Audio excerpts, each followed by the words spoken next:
Delayed ang dating ng ilang bus sa Parañaque Integrated Terminal Exchange o PITX dahil sa traffic sa mga probinsya. Problema pa rin ang marami ang nagkakaubos ang tiket. Saksi live si Nico Wahe. Nico?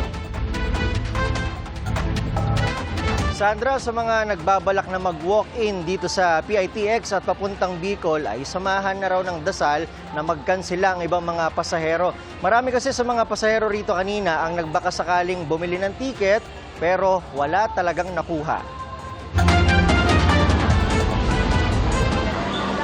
Problemado si Dinay kanina nang aming maabutan sa pila ng bus ticket padaet Camarines Norte sa Parañaque Integrated Terminal Exchange.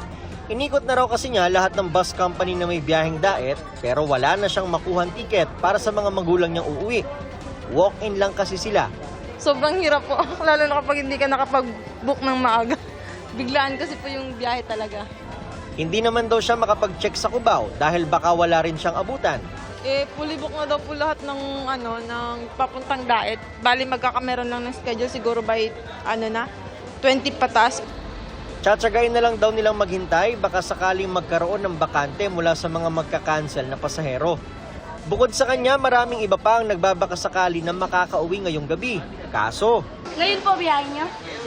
Wala na po kaming bakante. Fully book na po.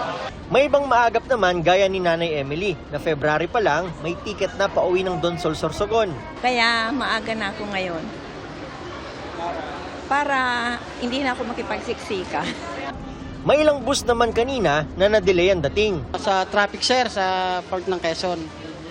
Tsaka siyempre yung buhos ng mga sasakyan na uwi ng probinsya, kaya nagkakaroon po kami ng delay. Para sa mga pasaherong may mahabang oras ng biyahe, wala raw dapat pag-alala, sabi ng ilang driver. Si Zaire kondisyon daw para makabiyahe pa Sorsogon. Unang biyahe niya raw ngayong gabi, kaya sinigurong sapat ang kanyang tulog. May karelyebo naman daw siya para ligtas ang biyahe. After 5 hours, sir. Tapos siya naman. Tapos ng 5 hours, ako naman ulit. Ilang palit yun? 3, sir. Bukod sa kondisyon na pangatawan, dasal din daw ang baon nila. Sandra, kung kahapon ay mahigit 166,000 ang mga paserong dumagsa rito ng ganitong oras, ngayong araw nasa mahigit 135,000 pa lang, malayo dun sa 200,000 na inaasahan na dadagsa ngayong araw. Pero asahan na bukas ay mas mapupuno ito ng mga pasahero lalo't huling araw ng pasok at trabaho bukas. Live mula rito sa Parañaque City para sa GMA Integrated News, ako si Nico Wahe, ang inyong saksi.